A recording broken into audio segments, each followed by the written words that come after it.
Olá! Estruturas de tribunal, competência, garantias. Sabe aqueles temas que muitas vezes definem uma aprovação? Pois é, hoje a gente vai mergulhar no Código de Organização Judiciária de Pernambuco, o CORJPE, para desvendar não só como o TJPE funciona, mas principalmente para mapear aquelas armadilhas que adoram aparecer em prova.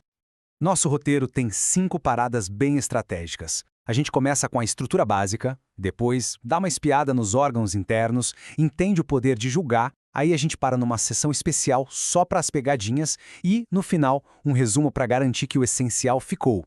Tudo pronto? Então vamos lá!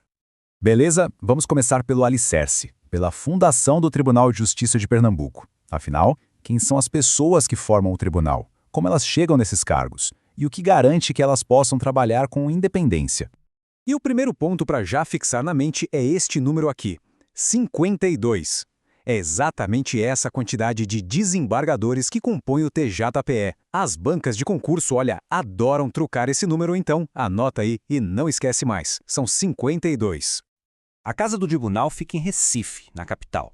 Mas o seu poder, a sua jurisdição, se estende por todo o território de Pernambuco.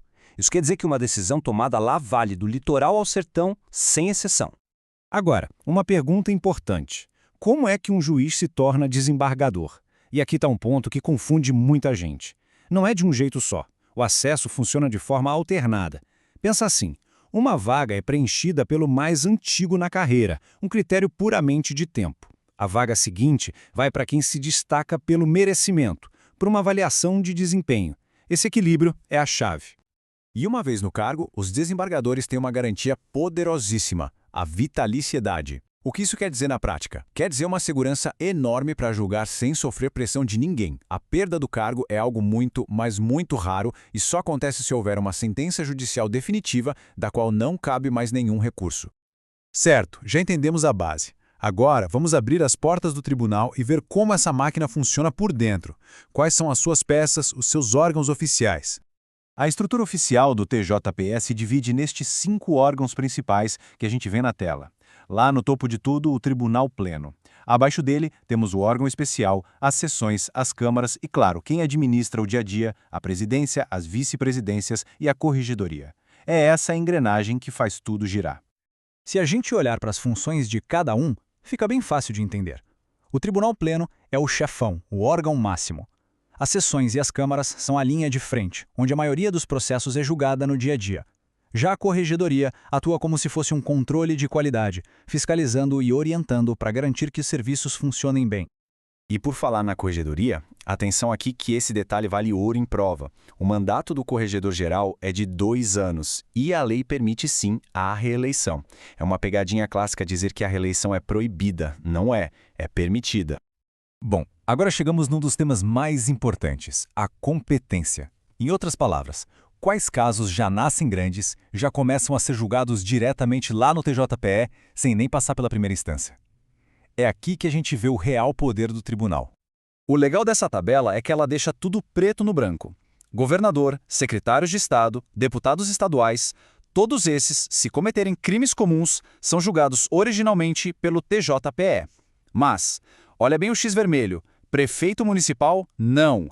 Essa é talvez a principal pegadinha que existe sobre competência. Mas o poder do TJPE não é só julgar autoridades.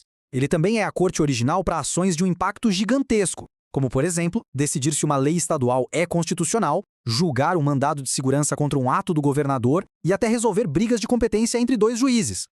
E aqui temos um ponto que é super polêmico e muito atual. O Supremo Tribunal Federal deu uma boa restringida no alcance do famoso foro por prerrogativa de função. Essa citação aí do STF resume perfeitamente a regra de hoje. O foro especial só vale se o crime foi cometido durante o mandato e se ele tem relação direta com a função. Se for um crime pessoal, sem nada a ver com o cargo, o julgamento é na justiça comum.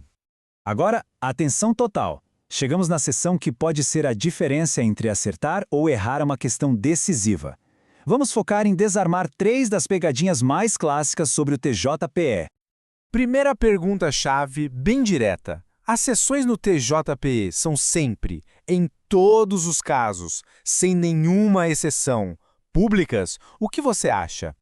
A resposta é não. A regra geral é sim a publicidade. Mas a lei abre uma exceção quando é preciso preservar a intimidade dos envolvidos. Só que, e aqui está o pulo do gato, essa exceção não pode ser usada para impedir o acesso à informação de interesse público. É um equilíbrio bem delicado. Outra armadilha clássica que testa se a gente entendeu a estrutura. O Ministério Público ou a Procuradoria de Justiça, eles fazem parte daquela lista de órgãos internos do TJPE que a gente viu? A resposta é um sonoro não. E é fundamental entender o porquê. Eles são instituições essenciais para a justiça, claro, mas são independentes, são autônomos. Eles não são subordinados nem fazem parte da estrutura do Tribunal de Justiça. Último teste, bem prático. Olhando para essas 3 autoridades e lembrando da nossa tabela, qual delas não é julgada pelo TJPE em crimes comuns? Acertou quem lembrou do prefeito municipal. Exatamente como a gente viu, a competência para julgar prefeitos em crimes comuns, como regra, é do juiz de primeira instância. É a tal pegadinha do prefeito em ação. Foi bastante informação. Então, para fechar com chave de ouro, vamos consolidar tudo. Essa é a hora do nosso resumo, com os pontos que precisam ficar gravados na memória para qualquer prova. Então, vamos lá. O checklist final. Composição. 52 desembargadores. Acesso ao cargo. Alternado, antiguidade e merecimento. Competência, tem que saber a lista de autoridades do artigo 29. A pegadinha do prefeito. Ele não tem foro no TJPE para crimes comuns. Foro por prerrogativa. Lembrar da regra do STF, só vale para crimes durante e em razão do cargo. E, por fim, o corregedor. Mandato de 2 anos com reeleição permitida. E a gente termina com uma reflexão. Nós vimos, de um lado, regras que garantem a autonomia do judiciário, como a vitaliciedade, e do outro, regras que garantem transparência, como a publicidade das sessões. Então, fica a questão. Como a lei consegue equilibrar essas duas coisas tão importantes? A necessidade de um judiciário forte e independente, com um indispensável controle da sociedade sobre as suas ações. Esse é o grande debate por trás de todos esses artigos.